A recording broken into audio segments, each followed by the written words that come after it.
축구팬 여러분 안녕하십니까? 2025 K리그1 어느새 또 4라운드까지 또 진행이 되고 있습니다.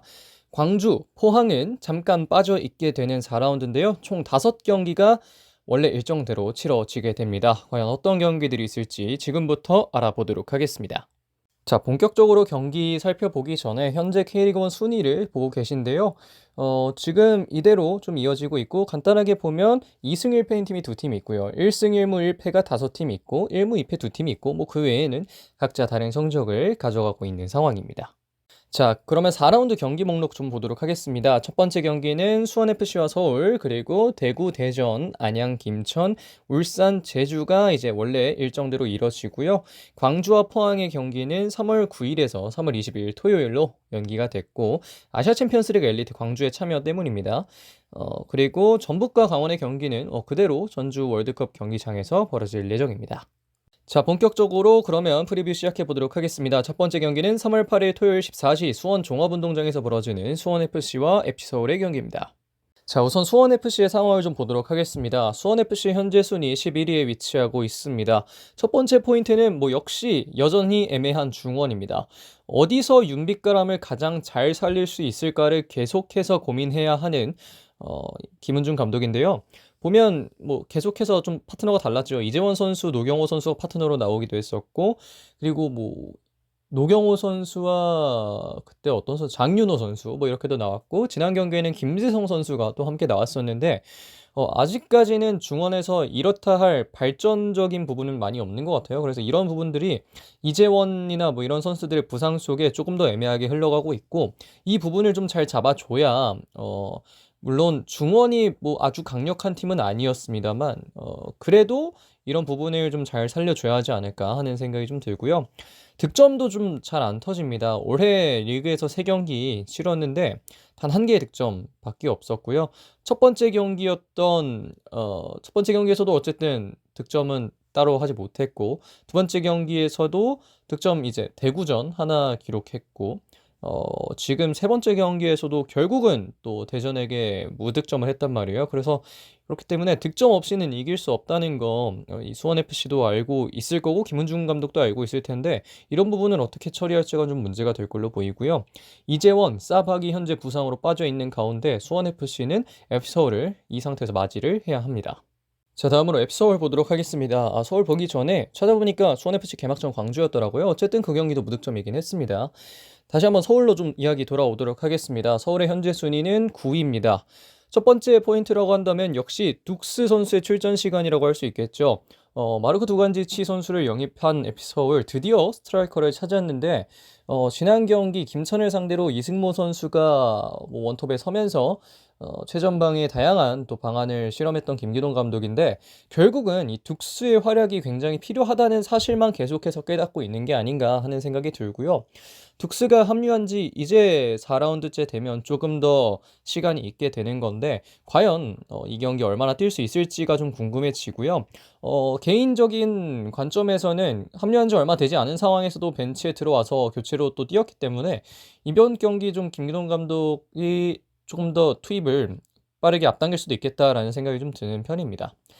그 다음으로 볼만한 건 역시 맞대결에서의 완전 우세인데요. 수원FC를 상대로 18경기 치렀는데 14승 3무 1패, 지난해에는 4전 4승 7득점 0실점 했기 때문에 서울은 이 흐름을 좀 갖고 가려고 하지 않을까 생각이 됩니다. 현재 김신진 선수를 제외한 부상이나 징계의 선수는 없는 상황이고요.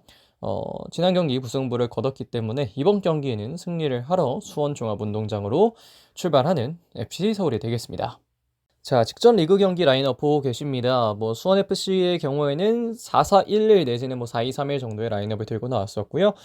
서울은 4-2-3-1 들고 나왔습니다. 역시 4-4-1-1이라고도 볼 수 있겠는데, 링가드 선수가 폭넓게 움직여주는 부분이 있고요. 당초 선발은 손승범과 그리고 오른쪽 윙에 어떤 선수였죠? 조용우 선수 이렇게 나왔었는데, 선수진은 늘 바뀔 수 있고, 서울 같은 경우에는 뎁스 같은 경우에 늘 또 다양하게 있기 때문에 포메이션은 비슷하게 유지하는 가운데 또 라인업이 좀 변화가 있지 않을까 생각이 듭니다. 자, 이 경기에서 키를 뽑으라면 역시 최전방 변수입니다. 키플레이어는 결국 이 두 명의 선수라고 얘기할 수밖에 없겠는데요. 사박 선수의 출전이 불투명한 상황에서 선발 출전이 예상되는 지동원, 그리고 선발 출전할지 말지가 굉장히 궁금한 둑스라고 할 수 있겠습니다. 이 두 선수의 투입 뭐 시간이나 그리고 뭐라고 있을까? 이 선수들의 활약상이 이번 경기에서는 상당히 중요하게 여겨질 걸로 보이는데요. 이 두 선수의 활약에 집중해 보시면 경기를 보는 또 하나의 재미가 생길 수 있지 않을까 생각됩니다. 자, 그러면 수원FC와 서울의 경기 프리뷰 여기까지 하도록 하겠습니다. 자, 다음으로 볼 경기는 3월 8일 토요일 16시 30분 대구 IM뱅크 파크에서 벌어지는 대구FC와 대전 하나시티즌의 맞대결입니다. 자, 우선 대구FC 경기 좀 보도록 하겠습니다. 대구FC는 현재 순위 1위에 위치하고 있습니다. 첫 번째 경기도 좋았고, 두 번째 경기도 좋았고, 세 번째 경기 무승부를 거뒀지만 여전히 1위를 위치하고 있는데요. 첫 번째 포인트라고 한다면 역시 지난 경기 처음으로 무득점 경기를 했다는 점입니다. 어떻게든 또 패배의 늪에서 벗어나야 했던 포항을 상대로 결국은 무득점을 하면서 무승부를 거두고 말았는데요. 지금까지 이제 1라운드, 2라운드 각각 적어도 멀티골 이상은 또 득점을 했었기 때문에 대구의 경우에는 이번 경기 상당히 좀 아쉽게 느껴질 거라고 생각을 하는데, 대전을 상대로는 또 어떤 모습을 보여줄지가 좀 궁금해집니다. 물론 대전은 포항보다는 조금 더 그래도 좀 수비적인 기조보다는 좀 더 공격적인 부분에서 신경을 쓰지 않을까 싶은데, 이런 지점에서 어떻게 반응할지 좀 궁금해지고요. 두 번째는 부상자 복귀입니다. 김진혁 그리고 박대훈 선수의 복귀 시점이 다가오고 있습니다. 물론 불확실한 상황이지만 이 선수들이 복귀할 경우에는 조금 더 강력한 팀이 될 수도 있겠다는 이야기들이 많이 나오고 있는데요. 과연 선수들이 복귀하면서 이번 경기 힘을 실을 수 있을지, 아니면 다음 경기까지 한번 더 기다려봐야 할지, 이 부분 지켜보시면 좋을 것 같고요. 앞서 말씀드린 김진혁, 박대훈 이외에는 정치인 선수가 현재 부상으로 빠져있는 대구입니다. 자, 상대팀 대전 하나시티즌은 현재 순위 2위에 위치하고 있습니다. 이따가 또 두 번째 포인트에서 말씀드리겠지만 이 대대관광이 굉장히 또 유명했는데, 대대관광에서 대대를 맡고 있는 대구와 대전이 1, 2위 위치에 있는 굉장히 또 신비한 상황이 벌어지고 있습니다. 첫 번째 포인트는 역시 답답해도 현재 2위에 위치하고 있다는 사실입니다. 사실 대전의 축구를 보면서 늘 많은 분들이 하는 이야기가 최전방에, 사실 황선홍 감독의 축구라고 좀 더 이야기가 맞겠는데요. 최전방에 좀 더 빠르고 압박을 잘해줄 수 있는 선수가 나올 때 그 효과가 좀 더 극대화된다는 이야기를 많이 하는데, 저는 이런 부분에서 약간 주민규 선수가 다소 이 부분에서는 약점이 있을 수 있지만, 결국은 주민규가 가지고 있는 득점력이라는 무기가 있기 때문에 약간은 답답해 보이는 이 지금이, 저는 대전이 주민규를 기용하기 위해 내는 세금 같은 개념이라고 생각합니다. 결국은 주민규가 해결을 하고 있기 때문에 세금을 내면서도 충분하게 이익을 벌어들이고 있는 게 아닌가 생각이 되고요. 대전 하나시티즌의 경우 지난해 대구를 상대로 2승 2무를 앞섰던 만큼 이번 경기까지도 주민규를 믿고 잘 이어간다면 대대관광에서 첫 번째가 대전 하나시티즌이 되는 일이 발생할 수 있지 않을까 생각이 되는 것 같습니다. 경기 미출전 선수를 보면 김문환, 인덕근, 이순민, 김승대도 있긴 한데 많이 나오진 않으니까요. 이 정도로 현재 부상 선수가 있는 상황이고요. 징계는 해당 사항 없습니다. 자, 직전 경기 라인업 보고 계십니다. 대구는 늘 4-3-3 들고 나오고 있고요. 대전 하나시티는 역시 4-4-2 들고 나오고 있는데요. 결국은 대구 같은 경우에는 윙포워드에 누가 나오느냐, 이런 지점이 중요하게 되겠고, 대전 같은 경우에는 역시 윙이나 아니면 중앙, 그리고 수비진 같은 경우는 박규현과 하창래가 지난 경기 부상 위험으로 또 교체아웃이 됐었는데 이번 경기 뛸 수 있을지, 이런 것들을 좀 봐야 하지 않을까 생각이 됩니다. 자, 결국 가장 중요한 건 어떤 선수가 득점을 기록할까라는 건데요. 대구에서는 세징야, 그리고 대전 하나시티즌에서는 주민규 선수가 주 스코어러로서 활약을 하고 있기 때문에 두 선수 중 어떤 선수가 조금 더 좋은 경기력 보여주는지, 혹은 두 선수 중 어떤 선수가 득점을 하는지, 이 부분에 좀 더 주의를 깊게 보시면 좋지 않을까 생각이 되고요. 특히 대구와 대전의 경기에서는 득점이 많이 나오지는 않는 만큼 이런 부분들 한번 보시면 재밌게 보실 수 있지 않을까 싶습니다.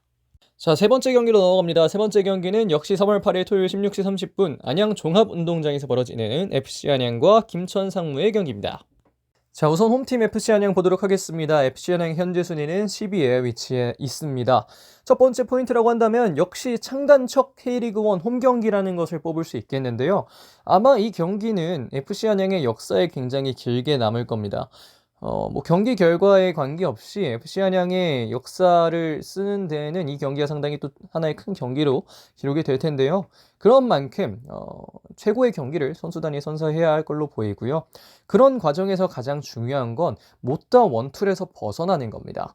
못다 효과는 정말 확실하게 보고 있습니다. 못다 선수는 제가 지난 경기 안양이 패배했음에도 베스트 11에 올릴 만큼 좋은 경기력, 그리고 득점력, 여러 가지 측면에서 K리그 1에도 통할 수 있는 선수라는 걸 계속해서 증명을 하고 있는데, 하지만 다른 선수의 득점이 이어지지 않습니다. 물론 이 서울전에서 최성범 선수가 득점을 하긴 했습니다만, 모타 선수가 지금까지 보여주고 있는 파괴력에 비해 다른 선수들의 파괴력은 다소 아쉬운 부분들이 좀 있다고 얘기를 할 수밖에 없는데요. 이 경기에서 김천을 상대로 또 새롭게 K리그 1 첫 홈경기를 치르기 때문에 안양의 경우에는 조금 더 다양한 루트로 재미있는 경기를 보여줘야 하지 않을까 생각을 하게 되는 것 같습니다. 자, 원정을 떠나는 김천의 경우 현재 순위 7위에 위치해 있습니다. 첫 번째 포인트는 퐁당퐁당 득점력입니다.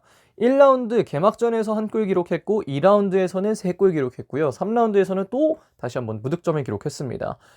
사실 이 순서대로 간다면 이번 경기는 다득점인데 사실 뭐라고 할까요? 좀 세 라운드 동안 4골을 넣었다는 게 어떻게 보면 뭐 좋게 보일 수도 있겠지만, 이게 다 퐁당퐁당이라는 부분이 상당히 아쉬운 부분인데요. 결국은 득점력에서 기복이 있다는 거고, 기복이 있다는 말은 경기에서 확신을 가지기 좀 어렵다는 이야기이기도 합니다. 그래서 이런 점들을 확인하고 또 고치기 위해서 정정용 감독이 여러 노력을 기울일 걸로 보이는데요.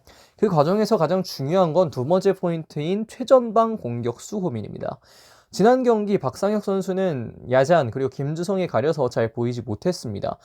사실 교체도 좀 늦었기 때문에 이 박상혁 선수의 모습이 조금 더 안 좋게 보이는 부분들이 좀 있었는데요.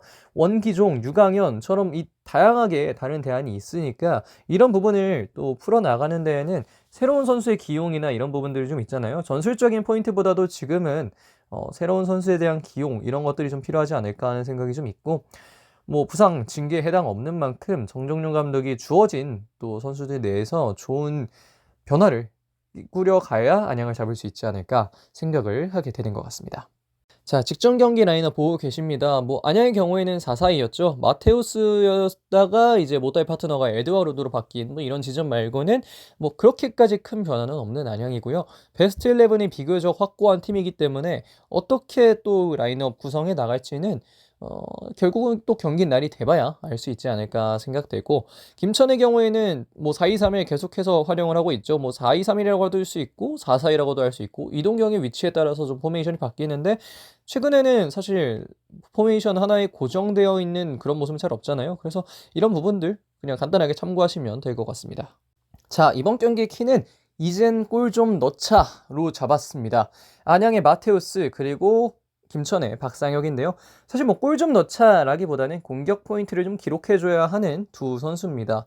마테우스는 지난해 K리그2에서 도움왕을 기록했을 만큼 테크닉도 좋고 여러 가지 능력이 있는 선수인데, 아직 K리그1에서는 그 본연의 모습을 보여주지 못하는 게 있어서 다소 아쉬운 점이 있고, 박상혁의 경우에는 충분히 능력이 있는 선수인데 여전히 또 득점이 안 나오고 있다는 점에서 이 두 명의 선수 모두 공격 포인트를 언제쯤 기록하느냐가 양 팀의 공격력에 큰 영향을 미치지 않을까 생각이 되고요. 이 선수들 중에 어떤 선수가 터지느냐에 따라서 이번 경기 향방이 갈릴 수 있을 것으로 보입니다. 자, 그러면 안양과 김천의 경기 프리뷰 여기까지 하겠습니다. 자, 다음 경기로 넘어갑니다. 다음 경기는 3월 9일 14시 울산 문수축구 경기장에서 벌어지는 울산 HD와 제주 SK의 경기입니다. 자, 먼저 홈팀 울산 HD부터 보도록 하겠습니다. 울산의 현재 순위 3위입니다. 첫 번째 포인트는 보야니치, 그는 신인가입니다. 큰 기복 없이 보야니치는 계속해서 좋은 활약을 보여주고 있는데요. 과연 이번 경기에도 그 본연의 문수 지단으로서의 모습을 홈에서 보여줄 수 있을지 좀 궁금해지는 부분이 있는데요. 내친 김에 3연승까지 이어갈 수 있을지 또 궁금해집니다. 최근 제주 SK를 상대로, 물론 최근에 상대할 때는 다 제주 유나이티드였지만 어쨌든 제주를 상대로 5경기 동안 4승 1패를 기록하고 있기 때문에 이 우세를 이어가기 위해 울산은 다양한 노력을 기울일 걸로 보이는데요. 과연 또 어떤 모습을 보여주면서 제주를 상대로 경기력을 잘 보여줄지 이런 부분들 좀 궁금해지는 것 같습니다. 경기 미출전 선수는 조현우, 고승범 그리고 뭐 정우영까지 있는데요. 조현우와 고승범 같은 경우에는 훈련에는 돌아온 상황이지만 사실 선수 보호 차원에서는 아마 A매치 기간 전까지는 기용하지 않을 가능성이 좀 높지 않을까 생각을 하게 되는 것 같습니다. 자, 반면 원정을 떠나오는 제주 SK는 현재 순위 5위에 위치해 있습니다. 순위는 뭐 괜찮긴 합니다만 첫 번째 포인트로 공격진이 좀 심각해 보입니다. 득점할 거라고 믿을 수 있는 선수가 많지 않습니다. 이건희, 유인수, 뭐 김주나 뭐 이런 선수들이 지금까지 득점을 기록했었는데, 사실 이건희 선수도 유인수 선수도 움직임은 상당히 좋은 선수들이지만 득점 자체에 뛰어나다고 보기에는 다소 또 어려운 측면이 있는 선수들이고, 김준하는 22세 이하 자원이기 때문에 많은 것을 기대하는 것은 좀 무리라고 생각을 하는데요. 어떤 선수가 득점을 기록할 수 있냐, 이것을 물어본다면 정확하게 답을 할 수가 없는 상황이기 때문에 뭐 어떤 선수든 좀 올라와 줘야 하지 않을까 생각이 되는 것 같고, 그래도 다행이라는 것은 다행히 또 수비가 괜찮다는 점입니다. 임채민의 공백을 장민규 선수가 굉장히 훌륭히 메웠는데요. 수비의 안정화를 통해서 반전을 도모할 수 있을지 좀 궁금해지고, 박동진과 김주공 선수가 뭐 복귀할 수도 있고 하지 않을 가능성도 좀 높은 상황인데 어떻게 될지가 좀 중요해 보이고요. 임채민 선수는 이번 경기까지 출전이 불가능한 제주 SK입니다. 자, 직전 경기 라인업 보고 계십니다. 뭐 울산은 늘 비슷하게 4-2-3-1 내지는 뭐 4-4-2 정도, 4-4-1-1 뭐 이렇게 기용을 하고 있고요. 제주 SK 역시 4-2-3-1 그대로 들고 나오고 있고, 뭐 압박시엔 4-4-2 뭐 이렇게 다양하게 기용을 하고 있는데 두 팀 모두 좀 비슷하게 나오고 있다, 이런 정도 확인하시면 될 것 같습니다. 자, 이 경기의 키를 보자면 역시 중원에서 플레이메이킹을 해줄 수 있는 선수들이라고 할 수 있겠습니다. 보야니치 그리고 남태희를 뽑아봤는데요. 보야니치야 뭐 앞에서도 말씀을 드렸다시피 최근 정말 최고의 활약을 보여주고 있기 때문에 이번 경기에서도 울산은 보야니치에게 기대를 걸지 않을까 생각할 수 있겠고요. 남태희 같은 경우에는 지난 경기에서는 뭐 간단하게 좀 속이 안 좋은 부분이 있어서 많은 출전 시간 가져가지 못했는데, 남태희가 없는 동안 남태희의 중요성을 제주 SK가 확실히 깨달았기 때문에 이 두 명의 선수의 활약 여하에 따라서 이번 경기 향방 갈릴 수 있을 것으로 보입니다. 자, 그러면 울산과 제주의 경기 프리뷰 여기까지 하도록 하겠습니다. 자, 이번 프리뷰에서 보는 마지막 경기입니다. 3월 9일 일요일 16시 30분 전주 월드컵 경기장에서 벌어지는 전북현대와 강원의 경기입니다. 자, 전북현대 먼저 좀 보도록 하겠습니다. 전북의 현재 순위는 6위입니다. 첫 번째 포인트는 아시아 챔피언스 리그 2에서 완패를 거뒀다는 점입니다. 원정과도 같은 홈 경기를 하게 된 결과인데요. 사실 이건 뭐 전북현대라는 구단에 대한 비판보다는 결국 전주시설관리공단에 좀 안타까움을 표할 수밖에 없는 상황이라고 할 수 있겠는데, 어쨌든 뭐 일은 벌어졌고 그렇게 용인 미르에서 경기를 한 결과 2대0 스코어를 안고 돌아왔습니다. 경기력은 다소 아쉬운 측면이 있었고요. 물론 뭐 공을 많이 가지는 거나 뭐 이런 부분에서는 좀 더 나은 점이 있을 수 있겠지만, 전반적인 경기력이나 게임 플랜을 생각해 봤을 때는 만족스럽진 않았다는 생각을 할 수밖에 없습니다. 연승 후에 2연패를 하게 된 전북인데, 최근 2연패할 때 두 경기가 각각 다른 방식으로 패배를 했기 때문에 포에토는 작성할 만한 오답 노트가 밀려있는 상황이라고도 생각을 할 수 있겠는데요.